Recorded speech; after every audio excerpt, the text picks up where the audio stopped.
Olá, meus amigos, sejam todos muito bem-vindos ao canal Politizando. Eu sou o William Jacob e eu não sei se vocês já ouviram algo como, por exemplo, mas o Ciro precisa mirar no Bolsonaro. Mas o Ciro só critica o PT. Mas o Ciro não pode criticar o Lula. Se você já ouviu isso, fica até o final, mas antes de trazer reflexões sobre isso, eu quero pedir a sua ajuda para que se inscreva aqui no canal Politizando, ative as notificações. Se assistiu o vídeo e gostar, manda o joinha pra cima. Se não gostar, deixa o dislike, comenta, compartilha. Isso é essencial para que o nosso trabalho continue crescendo. Bom, pessoal, essas coisas são sempre compartilhadas por pessoas simpáticas à candidatura do Lula. Eu tô falando simpáticas porque boa parte delas são fanáticas mesmo. E aí elas não aceitam que essa liderança, que para muitos é quase como um deus, seja questionado, seja criticado. E para tentar silenciar qualquer crítica, eles tentam usar alguns argumentos, como por exemplo, não, o foco agora é derrotar Bolsonaro. Como se o simples fato de derrotar Bolsonaro fosse fazer descer o paraíso na terra, e não vai. É necessário derrotar Bolsonaro e mudar o modelo econômico, coisa que o Lula não fala. Lula fala assim, em derrotar Bolsonaro. Por quê? Porque ele e o atual presidente são dois rendidos ao sistema financeiro que vem destruindo o Brasil. Então eu, particularmente, defendo que é necessário derrotar o atual presidente sem voltar ao passado, que teve a chance durante 4 mandatos de mudar esse sistema, esse modelo, e não mudou. Mas como os petistas não podem falar de mudança de modelo econômico, então focam só na derrota de Bolsonaro, que é algo importante, ok? E aí o Ciro Gomes tem feito críticas, sim, ao Bolsonaro, críticas ao Lula, mas apresentado um projeto, uma proposta de mudança. E aí o que acontece? Tentam silenciar o Ciro. E o Arthur Koblitz fez um fio no seu Twitter que eu li e falei, preciso gravar um vídeo sobre ele, porque lá ele vai trazer reflexões importantes. Mas quem que é o Arthur? Tá lá na descrição do seu perfil, presidente da Associação dos Funcionários do BNDES, economista do BNDES. Ele tem graduação e doutorado em economia pela UFRJ. E o fio dele foi colocado lá no Twitter no dia 19/6. Para quem não está acostumado com Twitter, fio é quando você coloca vários tweets. Como tem a limitação num só, você vai desdobrando o raciocínio e a reflexão em outros. Então é chamado ali de fio. E o título do fio dele é A Crítica de Ciro ao PT. Clima de histeria em relação a qualquer crítica a Lula-PT pode estar arrefecendo. O Greg News foi o ponto culminante dessa loucura. Vai ficando claro que a base de realidade que o bozismo precisa contra o Lula-PT são as próprias declarações e atos de Lula-PT. Tô lendo aqui na íntegra como ele colocou lá. Sim, meus amigos, o Lula tem produzido, ele pessoalmente, um material farto que será, como já está sendo, explorado, pelos bolsonaristas e, é claro, por todos aqueles que olham, às vezes até nesse momento, o Lula como alternativa ao Bolsonaro e pensam, puxa, será mesmo que vale apostar na volta daquele que ajudou a gerar o presente? Então o Lula tem dado umas escorregadas, falado coisas quase inacreditáveis. Eu tenho trazido reflexões sobre isso aqui no canal.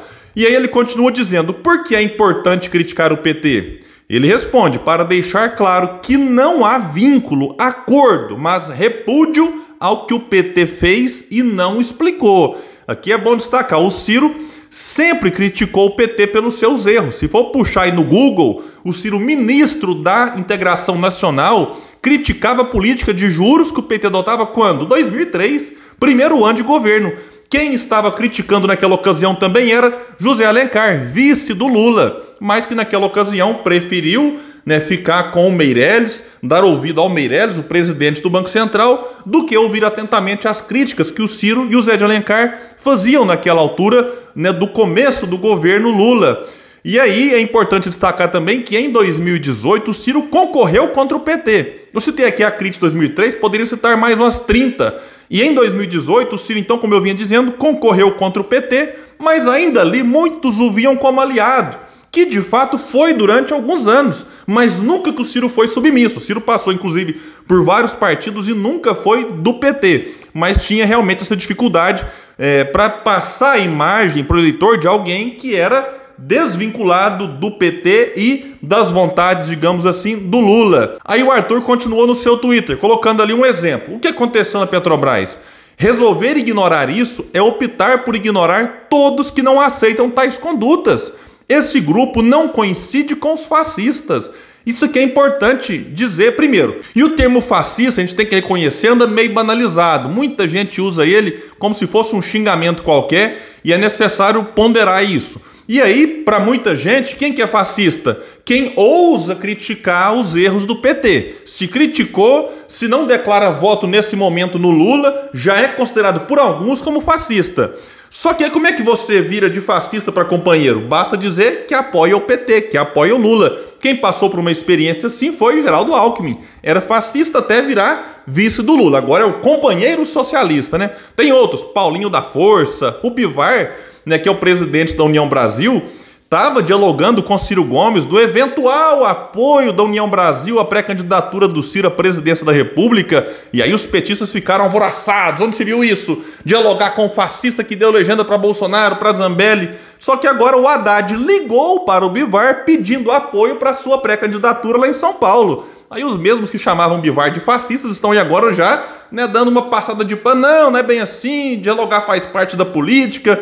Então é assim que funciona dentro do mundo lulopetista, né? E eu conheço pessoas boas que votaram no Bolsonaro. E essas pessoas não são fascistas. Elas podem ser, enfim, despolitizadas. Elas podem estar ali naquele momento decepcionadas com o PT, porque muitas eram eleitoras do Lula.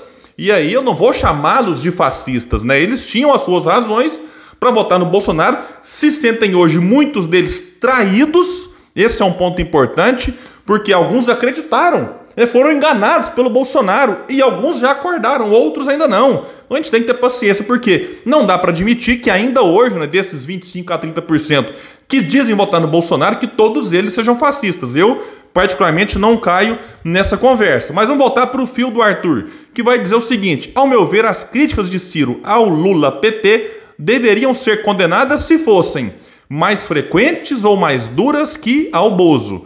E outro ponto, se elas fossem mentirosas. Mas o fato é que não são. Documento isso no fio, disse ele.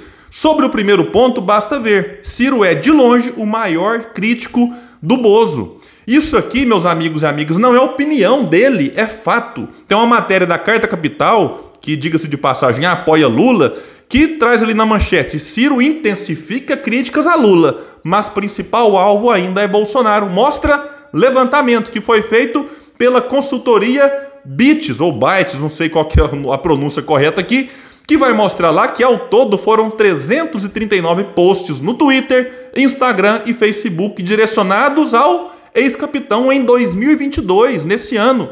Petista foi alvo de 196, essa matéria é do mês passado, mas mostra aqui, né, 339 críticas direcionadas ao Bolsonaro e 196 ao Lula.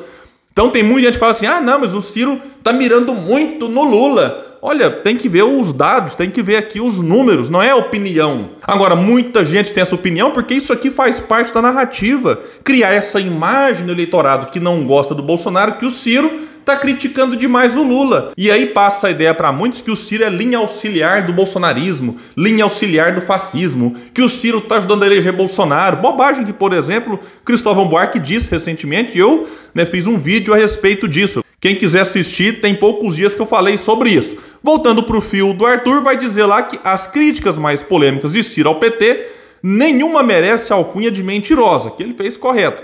Elas são polêmicas, mas mentirosas não são. Primeiro, abre aspas, PT é responsável pelo bolsonarismo.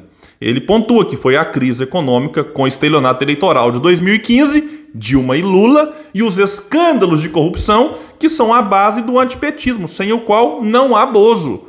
Vale lembrar que tem um vídeo do Randolfo Rodrigues sendo entrevistado no My News em que ele fala isso. Não existiria Bolsonaro se não fossem os erros do PT no poder. Só que agora o Randolfo Rodrigues se rendeu ao lulopetismo. E não quero aqui nem especular as razões, enfim, mas tá aí rendido, viajando com o Lula. Esteve aqui em Uberlândia, que é a cidade que eu moro. É algo inacreditável. Você vai apoiar aquele que, na opinião do Randolph, que eu concordo, ajudou a gerar Bolsonaro. Aí você vai apoiar a causa para combater o efeito, em vez de apostar numa solução, né? Mas o Randolph preferiu isso. Segundo ponto, né, uma crítica polêmica, mas não mentirosa, como foi pontuado bem. O que o Ciro fala que Lula não foi inocentado. E lá ele destaca: recente matéria da FSP desenvolve o ponto em detalhes. E ele coloca para ver também vários vídeos do jornalista do UOL, Josias de Souza. Vou deixar um link para quem quiser assistir a explicação do Josias. Sim, nem todo inocente foi inocentado. Os processos que levaram Lula para a cadeia, para a prisão, foram anulados por erros processuais e por causa da idade do Lula eles prescreveram. Então ele tem a presunção de inocência, porque todo mundo é considerado inocente, até que se prove o contrário. Mas o Lula não foi inocentado. Isso aqui tem que ficar claro. Terceiro ponto: Lula sabotou Dilma durante o golpe. Quando o Ciro falou isso aqui, o mundo desabou. Não é possível que o Ciro caiu nessa, não sei o quê. E ele vai explicar que esse é o caso mais surpreendente. Veja algumas fontes que corroboram essa possibilidade. O ex-ministro Mandetta, que estava lá durante o processo de impeachment e viu tudo acontecendo, jornalista Ricardo Rangel e o presidente do PSB, Carlos Siqueira, que disse que o PT nunca tinha procurado ali o PSB para trabalhar nessa questão contra o impeachment. Inclusive, o PSB deu quase 30 votos favoráveis ao impeachment e teve ali 3 votos contrários. Aí o presidente do PSB ano passado chega a gravar um vídeo sobre isso, deu detalhes ali de como que foi ou como que faltou articulação para impedir o impedimento da Dilma. Todos esses links aqui no comentário fixo para quem quiser acompanhar. E para encerrar, eu acho assim, os petistas têm que entender de uma vez por todas. O Ciro é pré-candidato a presidente, não é aliado do Lula.